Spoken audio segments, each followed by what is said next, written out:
1, 2. Happy, beautiful day, ladies and gentlemen.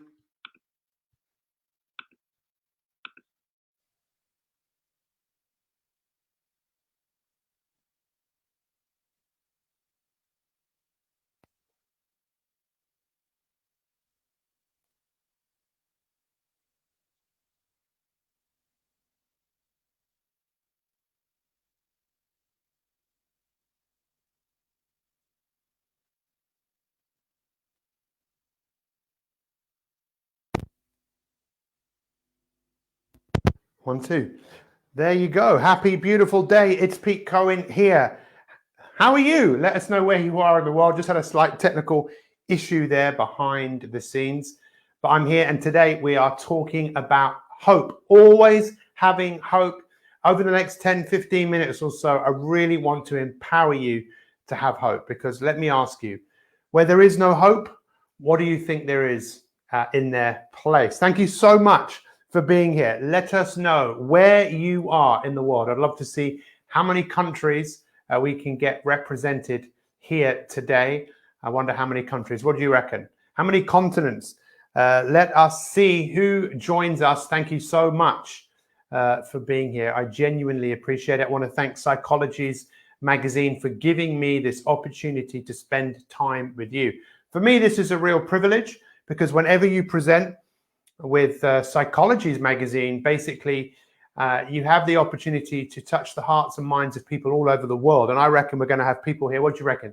Anyone here from the United States of America? Anyone here from India? Anyone here from Pakistan? Anyone here from South America? Brazil? What about the UK?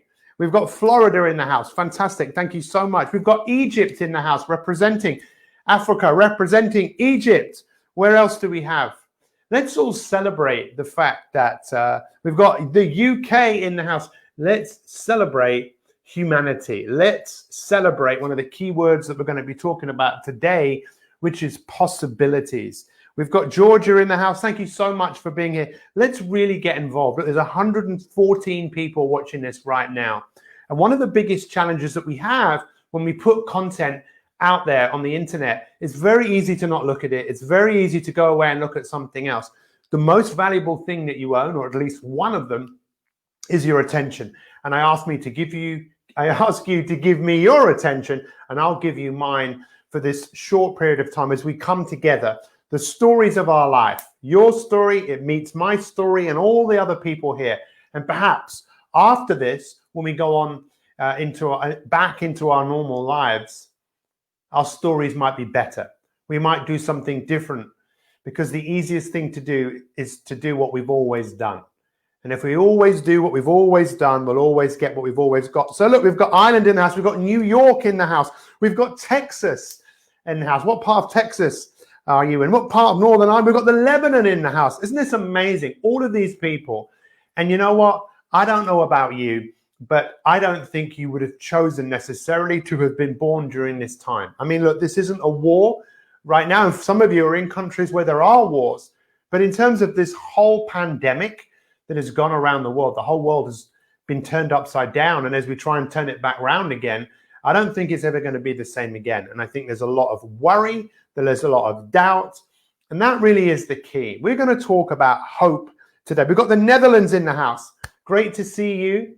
Really thankful that very lekker that you are here. I really dankjewel. I really do appreciate it, because what makes this world great, well, is people. But people can also make this world a very difficult place to be. If you think about human beings, we have this amazing magical ability to save the world, and we also have this magical ability to destroy the world. And from my experience, for those of you that don't know me, my background is in psychology. I've written 19 books. And if you want to get access to any of the content I have, I've got a whole load of free content. You can literally just click the link in my bio. It'll open up on Facebook Messenger, and you can get access to my podcasts and books and videos, a whole lot of really cool stuff to really help you. But I want to thank Psychologies magazine for doing everything that it does to help people with their psychology. Because where there is no hope, it's hopeless. The opposite of hope is hopeless. How many people in the world right now do you genuinely think are feeling hopeless? They are so concerned about the future. Maybe they've lost their job. Maybe they've lost people around them to this horrible situation that we find ourselves in. But I think where there is hopelessness, there is always hope. And there actually is a science of hope. Do you know what that science actually is? We've got the Philippines in the house. Thank you so much for being here. We've got Malaysia in the house. What do you think the science of hope? What do you think hope really is? Because I used to think of it as a bit of a wishy-washy word, like, I hope things are going to be okay. But really, the science behind hope is simple. It's when you believe your future will be better than what it is right now. And for people to think that right now, I think that takes a special type of person. Don't you think? A special type of person like you. Because you wouldn't be watching this, right? We've got Canada in the house, even though there are some people dropping off because they're going to do something else and maybe something more important. But those of you that are staying here right now, doesn't that say something about you? That maybe there is some hope, but there is some hopelessness as well. And I ask you, let's choose hope. What do you reckon? Are you with me? Say yes if you're with me. Say, I'm with you. Say, I'm with you. Say it in an American accent. Come on, I'm with you. I'm with you. Why an American accent? Why not? I'm with you. If you're with me, say I'm with you. You're with me. I'm with you, right? Because what we need to do is we need to choose. Because I think ultimately we have a choice. We have so many choices. How many of you at home, you have a garden? Do you have a garden? Now, if you went out in the garden and you just stayed there for a few days or for a few weeks or for a few months, what do you think would happen in the garden if you did absolutely nothing? The natural state of your garden is weeds, right? And that the natural decay of us is that we decay away. Ultimately, right? We're not here forever, but what we can do if we work on ourselves and we have hope, we can transform our body. In fact, we have the ability to live to about 120 years old. Our body can regenerate around 6 times, and it takes 20 years for your whole skeletal system to completely regenerate. But of course, most people don't do that because of their lives. Obviously, there's some genetic factors, environmental factors. But is it possible that you could be hopeful? I'm asking you, do you want to come on an epic quest with me? Would you like to be hopeful? Because this is the choice I really ask you to make, and really think about this today, right? We can either move forwards into growth or we can move backwards. A friend of mine, a guy called Ronnie O'Sullivan, who is 6 times world champion in a sport called snooker, he said to me the other day, he said, if you're standing still, you're going backwards. And I really ask you, I don't know how challenging your situation is right now. I know for a lot of people, it's extremely challenging. And that's why I put my hand out to you and say, hey, how can I help you? What can I do for you? I know it's difficult for people to have hope in challenging times. But one of the most famous stories of a psychiatrist in the Second World War in a concentration camp, Viktor Frankl, when they arrived at Auschwitz, they literally arrived, and if you went to the right, you were being put into a gas chamber. If you went into the left, you were going to be in this camp working. And he didn't know that at the time. So his whole family went one way and he went another way. And he found out quite soon afterwards that his whole family had been killed in a gas chamber. But he was a psychiatrist and he had a theory, a practice. It was called logotherapy. And logotherapy really was all about your ability to choose how you feel. In fact, in Islam, if you've ever heard of the term a jihad, which some people believe is a holy war, well, a jihad is the situation that is going on inside us, the war that is going inside every human being. You know, the war that started this morning when you woke up, the war to stay in bed, or the war to get up. And the whole jihad started when the Muslims were being subject to a whole load of tyranny and abuse. And it's like the way they dealt with this is that you can do what you want to us, but we still will choose how we think, and we will still choose how we feel. Nelson Mandela, another example. I wonder if we have anyone here in South Africa. In prison for all of these years, he chose how he felt. And ultimately, ladies and gentlemen, we have a choice. Do we not? Say yes if you agree with me. If you feel that you have no choice and everything is outside of your control, then you have what we call a fixed mindset rather than a growth mindset. And I would love all of you to really think about this. Look, did you know that Oscar winners live on average 10 years longer than people who were nominated? Isn't that fascinating? Now, the reason I show you this is this was given to me by the editor of Psychology's magazine. Her name is Susie Walker.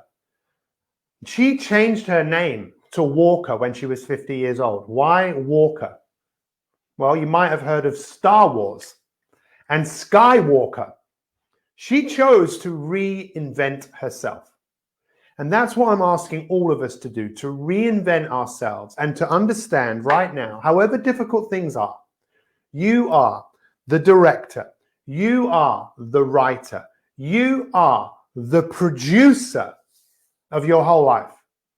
You can choose your supporting cast as you go on this epic quest to have hope of a better future. So what I want to ask you is, do you have hope? Where do you see yourself in 5 years' time? When we talk about this, when I work with people, where do you see yourself in 5 years' time with your health and your energy? Could you be hopeful about that? Something to go for, something to aim for. What about where would you like to be with your relationships, with the people that matter most to you in 5 years' time? What about your wealth? What about your work? Could you get excited? Could you become inspired about possibility? Because when we really look at what I call future casting, like casting out into the future of possibility, many people do this. And this is one of the main points. I'd love you to take this away, because this is the second in a series of 4 podcasts that I'm doing on zest, hope, and optimism. Last week we started we were looking at zest. This week we're looking at hope. Next week we'll look at optimism. And the following week we'll bring them all together. But what we're talking about is really, when we think of the future, we can fantasize. Have you ever fantasized and thought, oh, wow, that'd be amazing? And you've pictured your dream life. Maybe you've done a vision board and you've thought really happily and positively about what you want your dream life. And then you come back to reality and go, it's just too big. I don't even know where I would start. Now, if you've ever done that before, it's very common, and very common when people do that, they don't really take action because they don't believe it. Then there's dwelling, when people will think about the future, but then they'll think about all of the problems. They'll think about all the times in the past when they haven't achieved. This is what a lot of people do. But then there's hope. Then there's hope. And the hope is really, you see the future that you want, but you know there's going to be obstacles along the way. You know there's going to be challenges along the way. There's an old Chinese proverb that says, a path with no obstacles, it doesn't go anywhere. Does this make sense? Let me ask you, if you take any value from what I'm giving you here, please share this broadcast. Help Psychology's magazine get their word out there, our word out there, that we can change our minds, that no matter what is going on in the world, that we still have a choice. So, and I want you to think about this in terms of, there are 2 worlds. And I think that's a terrible picture, by the way. There are 2 worlds, and we can stay in the world of being hopeless and being excessively worrying and anxious, or we can step into the new world of, let's build this place. Let's make things better. What about you? Are you ready? Are you ready to do something? Are you ready to step into your greatness? If you take a moment, the other day I was outside exercising on my bike, a stationary bike, and I looked up and I could see Mars. And Mars was shining so bright, this big orange planet. And it really occurred to me, about how much space there is out there for all of us. You know, space of possibilities. And the challenge that we all have is to stop the war inside ourselves, open our minds to growing, thinking about the future that we want to have, being open to possibilities, and casting off into the future of seeing a better version of ourselves. Does anyone have any questions? Anything that anyone would like to ask? I really encourage you, if you look at this post, you'll see at the top there is a link. If you click on that, it will open up Facebook Messenger and you can get a book. You can get this book, look, for free. Absolutely. You can get this book for free. You can download it. It's called Inspirators. And this is all about being inspired. This is all about you seeing your life as an epic adventure where you can go after an Oscar-winning performance, live a longer life. And look, the easiest thing we can all do is nothing. The easiest thing we can do in many cases is do what we have been doing. And I don't know about you. I don't think that's good enough. I really think we need to do what Gandhi said all those years ago, which is to be the change that we want to see in this world. Or as Martin Luther King said, the most important question we should be asking each other is, what can I do for you? How can I help for you? Where are you stuck right now? Everyone tell me, where are you stuck? Are you stuck personally, professionally, financially? Is money a challenge for you right now? Is your health a challenge? What is it that is causing you most challenge, that is making you feel this way? I would love to know, because we have people here from all over the world, right? So I'd love to know. I couldn't survive without a hopeless mindset. I bet, Jessica, thank you for saying, why create a virus which kills human life? What kind of mindset?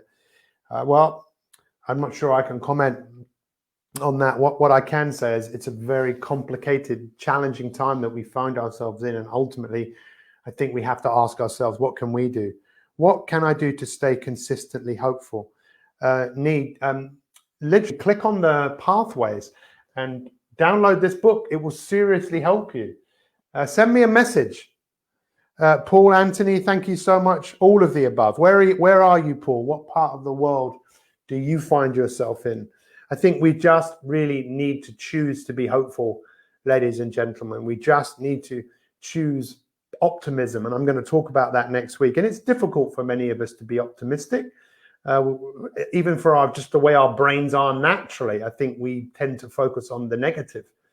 We tend to be watching out. We try to fit in. And I want to thank all of you for being here today. I really genuinely appreciate it. I'm sorry about the technical challenge I had for the first minute, but you know what? Things happen, right? What's your biggest takeaway? This is what we looked at. Always have hope. What is hope? Well, it's the opposite of hopelessness. Hope is where you believe your future is better than where you are right now. Now, the danger is just to fantasize about possibility or just dwell on possibility rather than having hope and knowing that as you go on your quest, there's going to be obstacles. I ask you to take some time out today. Take some time out, and I'm asking you to think about what is possible. What are the possibilities that exist for you right now? We need to stay positive and be ourselves. We certainly do. Hope. Is that your name? Because if that is, that's amazing. Thank you so much. I really appreciate it. Like I say, if I can help any of you, feel free to reach out, because biggest takeaway for me is shut the duck up. So the duck refers to that voice in our head, that voice of negativity, which is another book I wrote called Shut the Duck Up. But you can get this book for free, by the way. Just open up, click on the message, and stay close and tight to everything that Psychologies magazine does, because it's amazing. Takeaway: be open to possibility and see a better version of myself. Thank you very much, Carol. I really appreciate it. Susan, thank you so much. I appreciate you. Where are you based, Susan? What part of the world?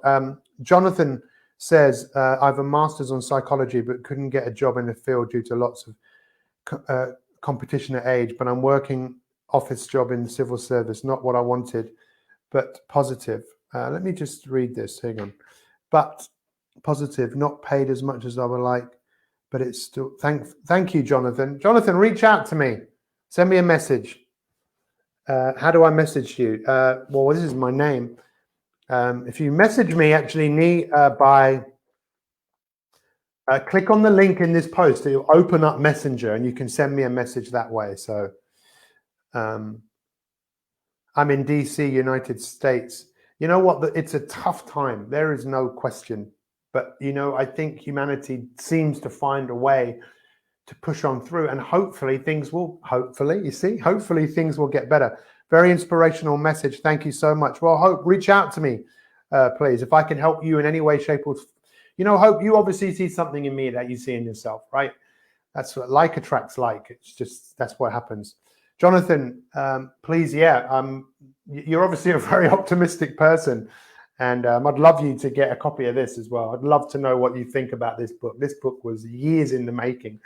You can get a copy of it for free. Just click on the link. It opens up stuff, and it's a mess here as well. Where are you, Susan? I think, are you in the United States? Anyone have any questions? It's so wonderful to see so many of you here, and I can see people dropping off and coming back on. And like I say, if you take any value from this, please feel free to share it. You know, spread the word of Psychology's magazine. Yes, when you live alone, that the voice in your head can definitely quack. Thank you so much for sharing. I'll go back and look at greetings. Iceland is in the house. Wow, amazing. How's Iceland at the moment? I suppose you hear that all the time. Is it cold? It's as cold as ice. I've been to Iceland. I think I've stopped and changed planes. No problem, Jessica. My pleasure. And feel free to reach out to me. I'm sure we can all help each other. And remember, I'm here every Tuesday at 11, and I'm on Instagram for Psychology's magazine every Friday at 11 o'clock, 11 a.m. UK time. So how do we put down anger? Somehow, someone who's done wrong. Missy, thank you for sharing that. How do you put down anger? Well, of course I will. Of course I will. It's not so cold, but COVID-19 is hitting us hard. Yeah. So just Missy, going back to you, of course, we can get angry for so many reasons, but ultimately, one of the best things we can learn to do is to let go and put something else in its place. I remember someone I was working with years ago said to me, look, you can either choose love or fear. And I thought about it, and I thought, I think she's right. And in your situation, I suppose, what's the opposite of anger?